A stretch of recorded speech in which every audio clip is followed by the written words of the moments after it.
This is a recap of Chapter 3 of Certified Financial Planner Steve Smith's book, Power Up Your 401k.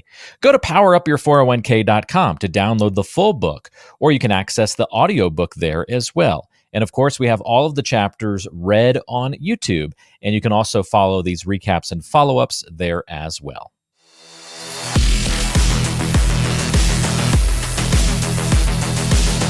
So, Steve, in Chapter 3, we start talking a little bit about that psychology of money, and risk is another big kind of headlining topic in this episode, of course. And you talk about it being one of the most misunderstood concepts, that definition of what risk really means.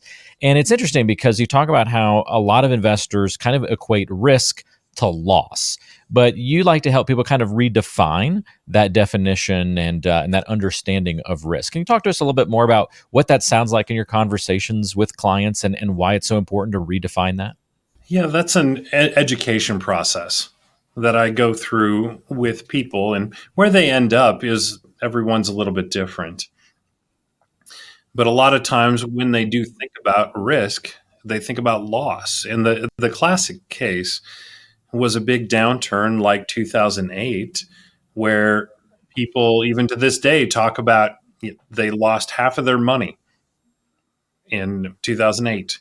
And the only way that that's possible, because we know what the stock market is at today, no matter what indice you're looking at, is way higher than before the downfall from 2000, the top in 2007. It's what they did is they cashed out. And that's why they're equating this risk with loss, that type of story. Hopefully they don't have a personal story of that, because risk, if you do cash out, that's the actual real risk, is not being able to emotionally handle it. And people need to realize that timeline and look that, okay, we're going through a dip and now we're going back into an uptrend. And you have to have that fortitude to hold through and make sure that you have sources of income and buckets of low risk so you can actually work through that, so you're not selling when it's at its low point. So really having people process the paradigm, risk is not lost. Risk is something to be managed. And if you don't take risk, you don't have return. And isn't that a bigger risk, not getting to your destination? Absolutely. Yeah.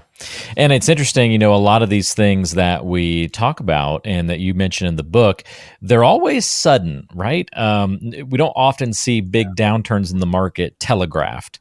Maybe in a post-mortem, someone can then uncover the signs like in 2008. But yeah, any of these major unexpected drops that you talk about and compare to the biking world, when you go around a blind corner and there's a big drop that you didn't maybe anticipate being there, it's the same thing in the financial world with 2008 and the dot-com crash. And think about COVID and how you don't 9/11. You don't see these things coming around the corner that are going to cause major disruption and kind of cause that panic and that concern. Are there any other, beyond those like major news events, are there other unexpected drops that people face in their financial plans? Some of them are they're self-induced. They'll take a large distribution for whatever reason. Maybe it's to fund sending a child to university. Maybe somebody will get an idea that, hey, I want to buy a second home. Maybe it's to rent. Maybe it's just for fun. So you can create a downturn in your account even without having a downturn in the market, which can create a shortfall for income later on. So that is why a retirement plan that we can discuss before we just get excited about buying this real estate or get excited about just sending to this university. A lot of times, if there is a true money issue, going to community college for 2 years and going to that same university for 2 years is the same diploma at the end without destroying your retirement. Because one thing I know is that my clients that are over 80 would rather opt for dying than begging for money from their children that don't necessarily have even enough to get, for themselves. So that's interesting that that those are self-inflicted sometimes. It's not external forces always causing the sudden drops, but sometimes we're our own worst enemies in those things. It's choices. Yeah. Well, you talk about, speaking of choices, taking corners, and you can do that around a sharp corner, trying to handle it and hug it real tight, or you can slow down and take it a little bit more leisurely. Similar to investing, when we're going through maybe a turbulent time, or you're making these choices that are going to impact your future, you have this choice where you can pump those brakes, or you can kind of hold steady through the turn or hold steady through the rough patch. How do you help clients make that choice based on what they're going through? That a similar situation could maybe have other variables that cause you to advise one client to pump the brakes and another to stay the course. Do you have any stories or examples of where you've had to help people kind of navigate a similar situation differently because of their nuances? Answering that requires a lot of specifics, but I'll give you some generalities. So age can be a way that somebody might pump brakes more than not.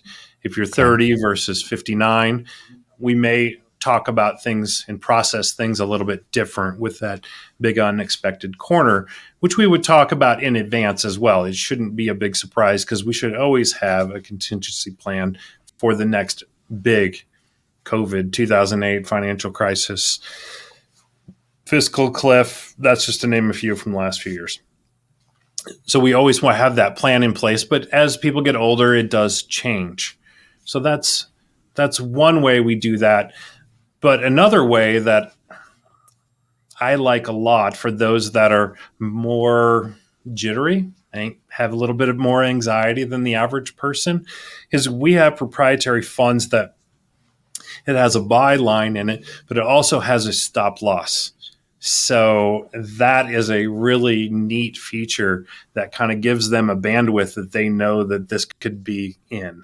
It's not any kind of annuity. This is just actual active investing, but it's a way to have a little more of that automatic pumping of the brakes without having to engage emotion because it's all data driven.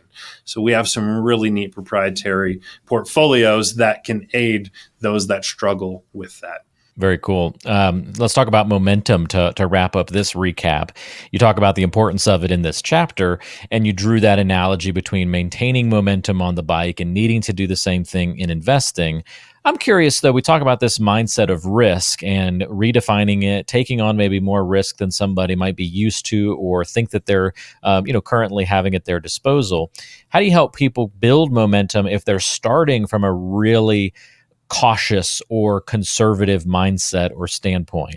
I think about it's easy to hop on the bike if you kind of take those couple of steps, right, to get you going, and then you hop on, and it's really easy to stay vertical and get that momentum building. And I think about if you hop on a bike that's not in motion at all or going very slow, you're extremely wobbly trying to hold on while you then start to try and churn the pedals. And usually you're gonna have to put one of those feet back on the ground and push off and get a little bit of that momentum. So in retirement, if you've got somebody that's starting with that very conservative mindset, I would imagine it's tough to get that bike going, get that investing going. So is that just all back to coaching at that point? It's the main reason why we start with a retirement plan. Because if you begin with the end in mind, and that is, okay, we need to have, whether it's a number, and the only reason you get to a number is you do the plan, what they need to live on, how much do they need to save, if they're in this type of investment, just for simplicity purposes of this, if it's 6% average or 8 or 10 or 12, then we can show how much they have to save along the way. And if they take a little bit higher risk portfolio, maybe rather than a 6% annual return, you go to an 8, they have to save a lot less. So what that does is it reshapes their reality a little bit, because they'll always ask me, well, if we don't do that, how long do I have to work to replace my income? And when I say 74, they start to think differently, right? Sometimes it's about a different career, or maybe it's a second job, or a lot of times, though, it's as simple as, so tell me a little bit more about what that looks like on an 8% or a 10% portfolio for the next, till we're 10 years out from retirement. And that will open them up to really warm them up to understand how to process a 20% drop, because we have the advantage of history. Now, history doesn't determine the future, but it's a great indicator, right? It repeats, it rhymes. So what we do is through the planning process, we get them comfortable with what it's really going to look like. We just don't know the timeline of when all those things are going to happen. Mm. So if you can get somebody comfortable with the potential drops and with the bumps in the road, then they're more willing to take the risk. I guess the good bike analogy there is you've got somebody they're on a first time course or a first time hill or mountainside. And so your first time down, you're going to be really slow because you don't know the obstacles you're going to face. But after you've ridden it once or twice and you're more comfortable, you're going to be more comfortable with more speed because you know what to expect. You could apply that to a lot of things in life. And so the only problem is we only get to go through this retirement and financial planning journey once. We don't get to go through it again. So by working with you, you're able to help take people through the course quicker because you know the pitfalls, you know the bumps in the road and how to manage them, and can give us those clues before we have to experience it ourselves. So I see how all that comes together. That's helpful. Being prepared, having a plan. So when we run into the next major uptrend or major downtrend, we can remind that investor that you got 25% this year. That's not normal for your plan.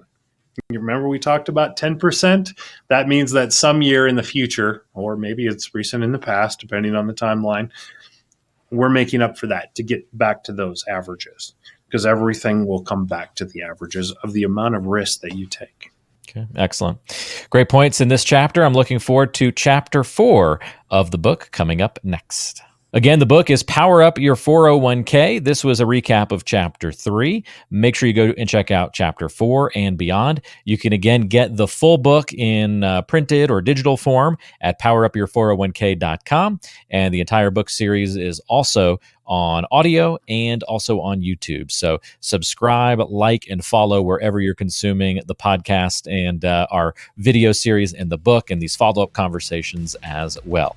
Until next time, take care, and we'll see you again right back here on Power Your Retirement. This podcast is provided by Powerhouse Financial Advisors, an independent firm with advisory services offered through Parsonex Advisory Services, Inc., PAS, a federally registered investment advisor. The information provided is for informational and educational purposes only and should not be considered as personalized investment advice. PAS does not guarantee the accuracy, completeness, or suitability of this information for your specific circumstances. Investment decisions should be based on an individual's goals, time horizon, and risk tolerance. Past performance is not indicative of future results, and all investments carry a degree of risk, including the potential loss of principal.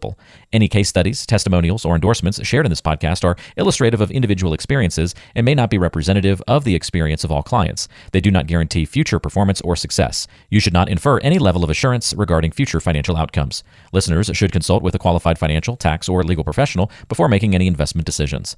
Parsonex Advisory Services, Inc. does not provide tax or legal advice. Be sure to consult with your tax and legal professionals regarding your specific circumstances. For a copy of our Form ADV Part 2A, which provides additional information about PAS, including our advisory fees and services, please visit powerhousefinancialadvisors.com.